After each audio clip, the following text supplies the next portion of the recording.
Lineup किया। हम तीनों सीटों को लेकर के बात कर रहे हैं। मैनपुरी, रामपुर और खतौली में वोटिंग लगातार जारी है। पल पल का अपडेट हम अपने दर्शकों को एक बड़ी टीम, एक बड़े पैनल के साथ लगातार पहुंचा रहे हैं। मुजफ्फरनगर की ओर रुख करेंगे। नरेंद्र हमारे साथ, हमारे संवाददाता लगातार बने हुए।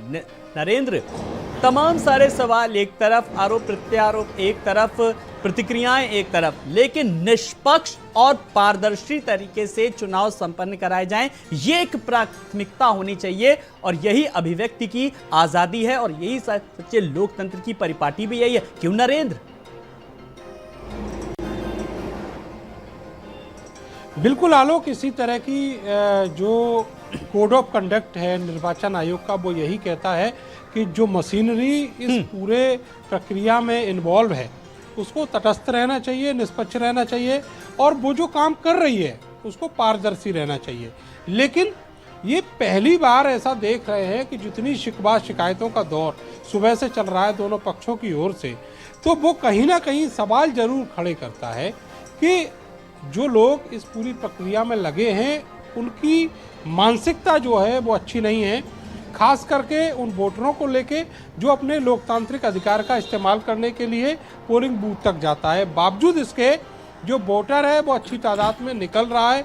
हालांकि 11 बजे से लेके अब तक का जो रेशियो है वो थोड़ा सा नीचे गया है। 15% से ऊपर आना चाहिए था, लेकिन ये 13% पर आकर अटका है और इस समय 1 बजे का जो टोटल है वोटिंग परसेंटेज है वो 33% तक पहुंच चुका है। तो माना ये जाना चाहिए कि 6 बजे तक वोट पड़ेंगे और ये 60% से ऊपर जाएगा। लेकिन सवाल ये है कि इस दौरान किसी तरह का कोई व्यवधान पुलिस और मतदाता के बीच में नहीं होना चाहिए और ये जिम्मेवारी है जिले के डीएम की, जिले के एसएसपी की, कि इस तरह की कोई दखलंदाजी ना हो। जो लोग वोट कास्ट करने जा रहे हैं, चाहे वो किसी भी पार्टी को समर्थन देते हैं, चाहे वो किसी भी मजहब से ताल्लुक़ रखते हैं, तो ये परिपाटी हमेशा से निर्वाचन आयोग की रही है।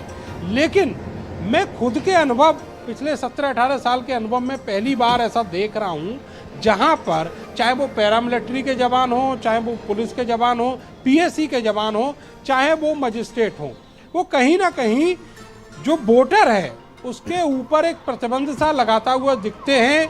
चाहे वो ये उनसे कह दें कि आप आधार कार्ड नहीं एपिक कार्ड लेके आइए, चाहे वो उनको जाने से पहले 3-4 जगह चेकिंग करने की स्थिति हो।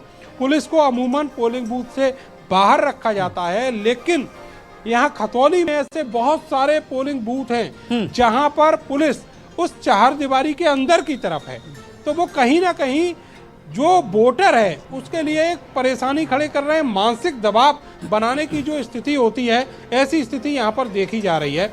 और इसी पर जो समाजवादी पार्टी आरएलडी के प्रत्याशी हैं वो सुबह से सवाल खड़े कर रहे हैं। ट्विटर हैंडल से दोनों पार्टियों के जो नेता हैं वो लगातार शिकायतें इलेक्शन कमीशन को भेज रहे हैं। शिकायतें बीजेपी की ओर से भी आई हैं, लेकिन सवाल ये है कि जब सिस्टम ही पूरा बीजेपी के फेवर में खड़ा हुआ मतदाताओं को दिखाई दे रहा है तो इन शिकायतों का औचित्य क्या रहता है। लेकिन जिस तरीके से बोल्ड तरीके से विपक्ष के लोग, जो पार्टी है जो अपना अस्तित्व बचाने के लिए लड़ रहे हैं, वो कहीं ना कहीं बोल्ड तरीके से उस चीज को रख रहे हैं किसी भी प्लेटफॉर्म पर, चाहे वो सोशल मीडिया क्यों ना हो। लेकिन जो बीजेपी के नेता हैं उनकी तरफ से, उनके मुखार बिंद से अभी तक ऐसी कोई बातें निकलकर सामने नहीं आई हैं कि कोई सिस्टम का कर्मचारी अधिकारी बीजेपी को अपोज कर रहा हो।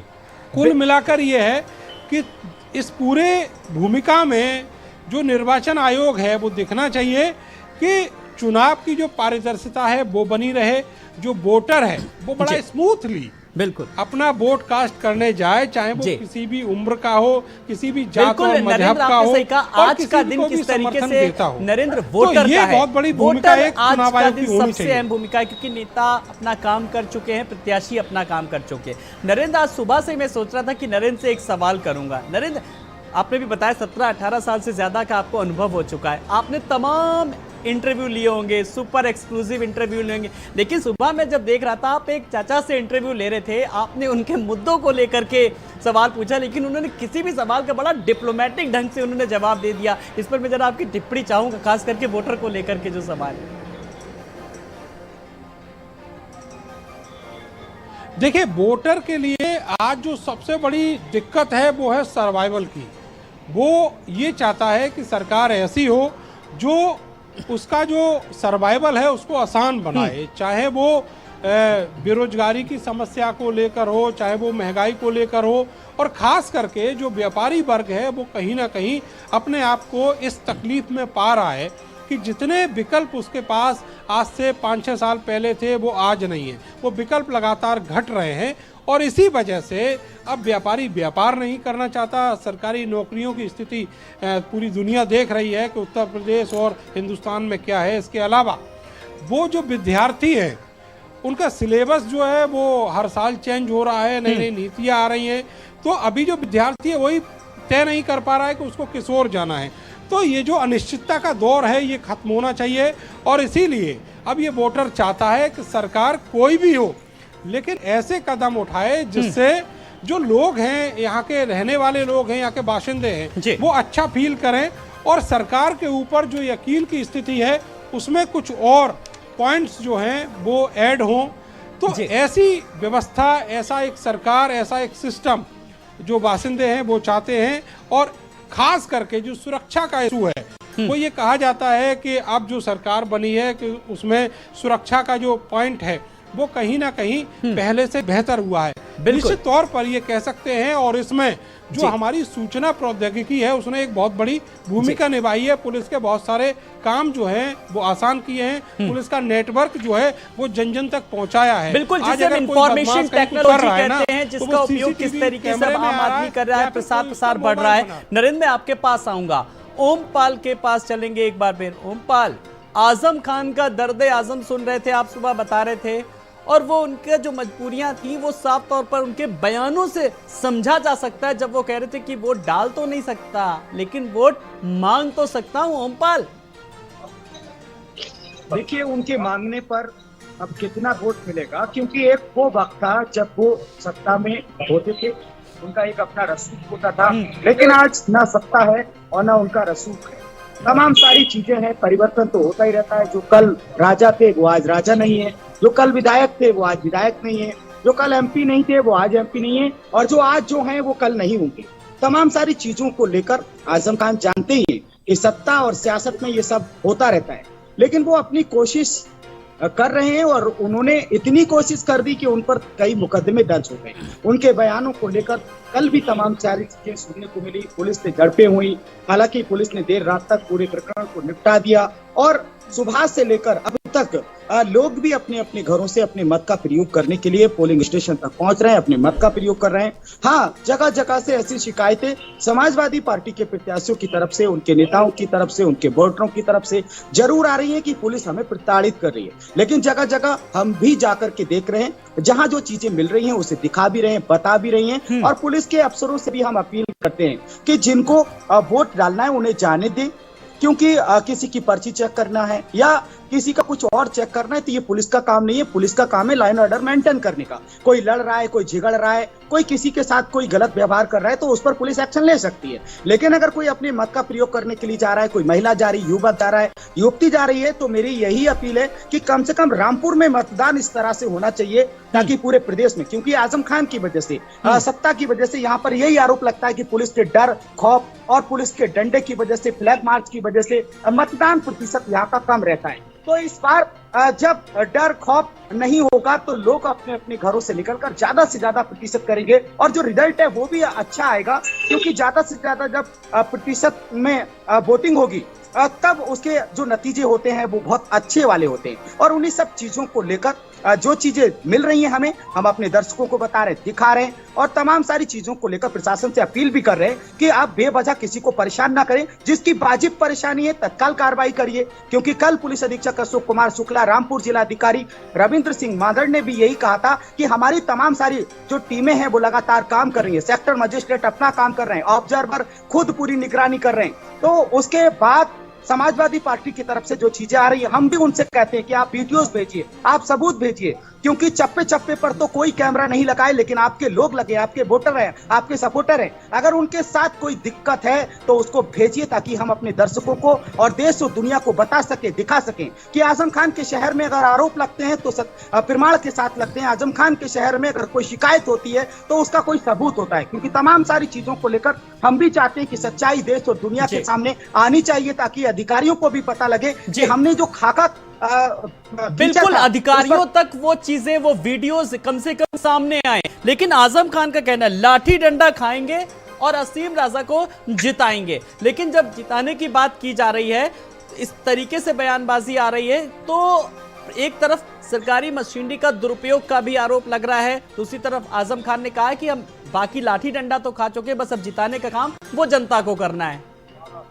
देखिए सर, आजम खान साहब तो कहकर अपने घर में बैठ गए और वोट डालने उन्हें जाना नहीं है।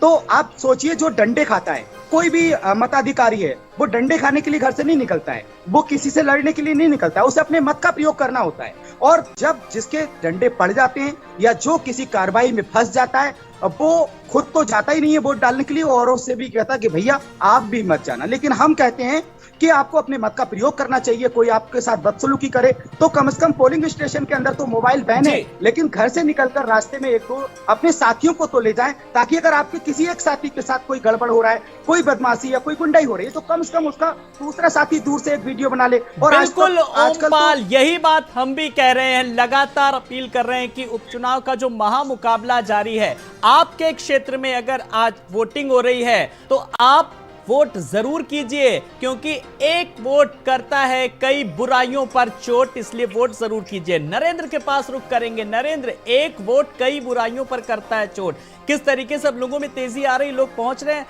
मतदान स्थल पर?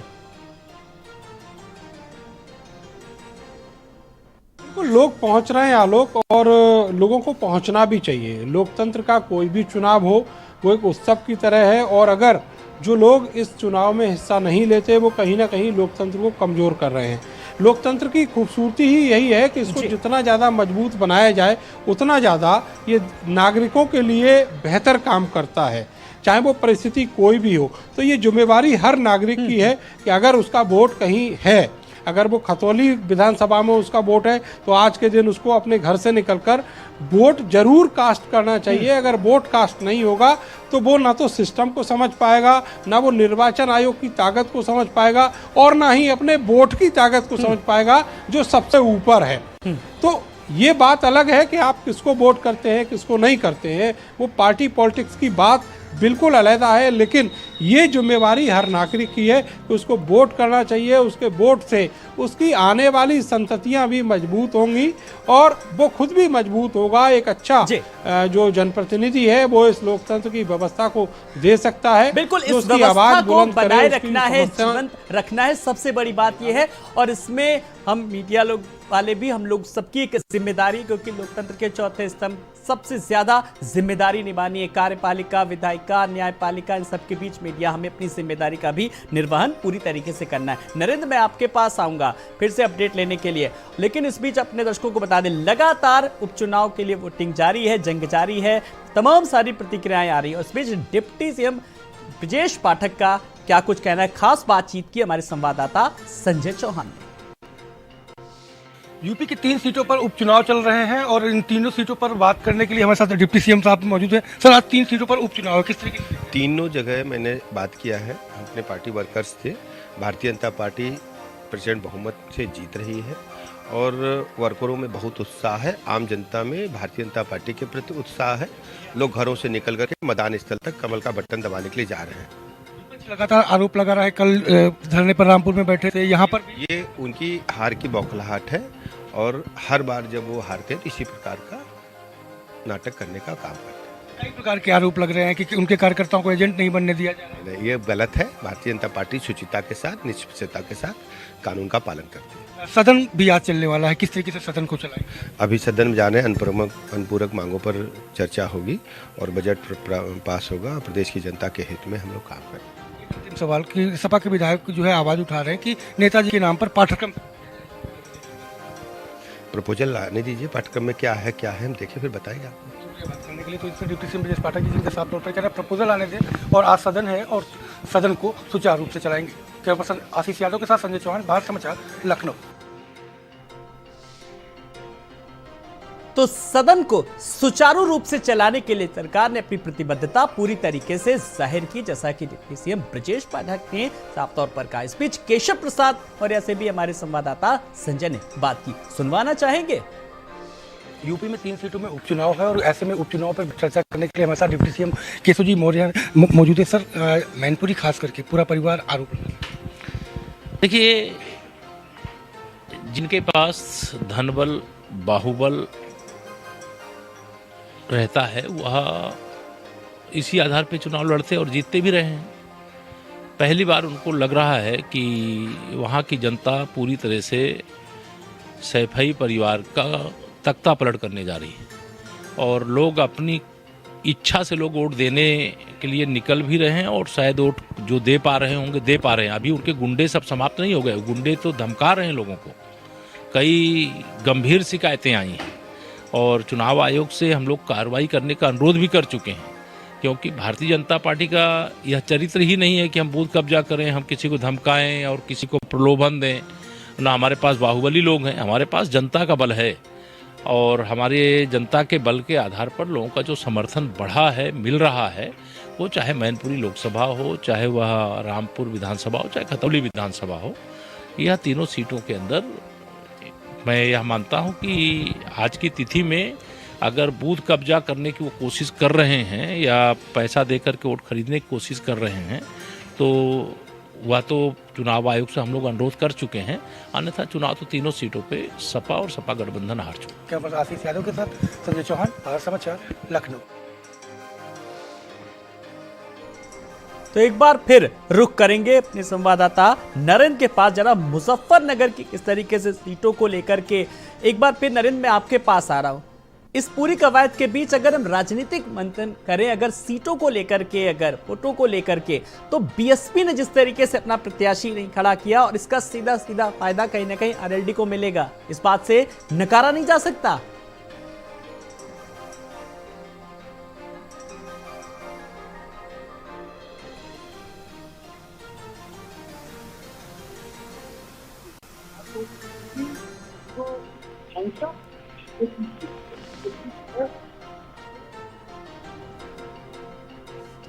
नरेंद्र, मैं आपके पास आऊंगा। कुछ मुझे ऑडियो में दिक्कत आ रही है, आपकी आवाज हम तक साफ नहीं आ पा रही है, लेकिन हम अपने दर्शकों को इस बीच बता रहे हैं यूपी में उपचुनाव की जंग में वोटिंग लगातार जारी है और इस बीच मतदान को लेकर के मैनपुरी, रामपुर और खतौली में वोटिंग जारी है। कई जगहों पर आई ईवीएम में खराबी। नरेंद्र के पास एक बार फिर रुक करेंगे। नरेंद्र, जिस तरीके से अगर हम बीएसपी कैंडिडेट को लेकर के बता रहे हैं, यहाँ पर अगर नफा नुकसान को लेकर के बात करें तो फिलहाल किस तरीके की तस्वीर नजर आ रही है?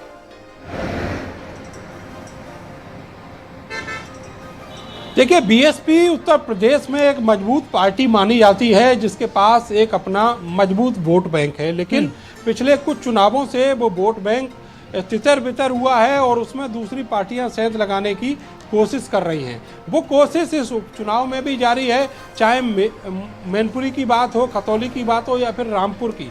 आपने देखा होगा आज़ाद समाज पार्टी के जो मुखिया हैं चंद्रशेखर आज़ाद, वो इस चुनाव में दिखाई पड़े और उन्होंने 2-2, 3-3 दिन हर विधानसभा और मैनपुरी लोकसभा में दिए हैं।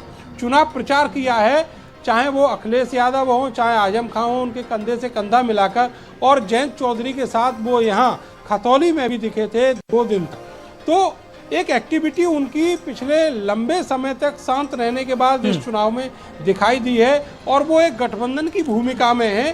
कोशिश यही है कि जो मायावती का वोट बैंक है उसमें वो सेंध लगा पाएँ, चूँकि वो भी दलितों की नुमाइंदगी करते हैं, इसलिए उनकी यही कोशिश होगी कि उसका फायदा जो आरएलडी सपा का गठबंधन है उसको दिला पाए। दूसरी तरफ बीएसपी ने अब की बार अपने कैंडिडेट इस उपचुनाव में नहीं उतारे हैं। ये कहीं ना कहीं ये साबित करता है कि जैसे पिछले उपचुनावों में हुआ उसमें भी बीएसपी ने अपने कैंडिडेट नहीं उतारे थे, तो एक फायदा पहुंचाने की कोशिश की कि उन्होंने अपना वोट जो है वो मैदान में पड़ा छोड़ दिया है, उसमें जो चाहे अपनी ताकत से अपने रसूखों से सेंध लगा ले और जितना चाहे उतना सेंध लगा ले। तो जो भूमिका है बीएसपी की वो कहीं ना कहीं बेहद कमजोर हुई है इस लोकतांत्रिक प्रक्रिया में। जी। जबकि ये माना जाता है कि इलेक्शन में जितना मजबूत वोटर बीएसपी का होता था उतना मजबूत वोटर किसी भी पार्टी का नहीं रहा। वो सॉलिड वोट बैंक होता था जिसके आधार पर बहन जी अपनी छाती ठोका करती थी और ये कहा करती थी खुले मन से कि कोई भी पार्टी उनको टक्कर नहीं दे पाएगी। लेकिन अब ऐसी स्थिति नहीं है, समीकरण बिल्कुल बदल चुके हैं। जो दलित वोट बैंक है उसमें भी सेंध लगाने की कोशिश की जा रही है। और मैं आपको ये बता दूं कि खतौली विधानसभा के चुनाव में जो पार्टी दलित वोट बैंक में सेंध लगा पाएगी, जितनी ज्यादा सेंध लगा पाएगी उसकी जीत उतने ही ज्यादा वोटों से होगी। क्योंकि यहाँ पर बाकी जो समीकरण देख रहे हैं हम, चाहे वो जाट और गुजरों का समीकरण हो, जी बिल्कुल नरेंद्र, आपके पास आएंगे। बड़ी खबर मैनपुरी से अलग अलग पोलिंग बूथों पर निरीक्षण की खबर आ रही है।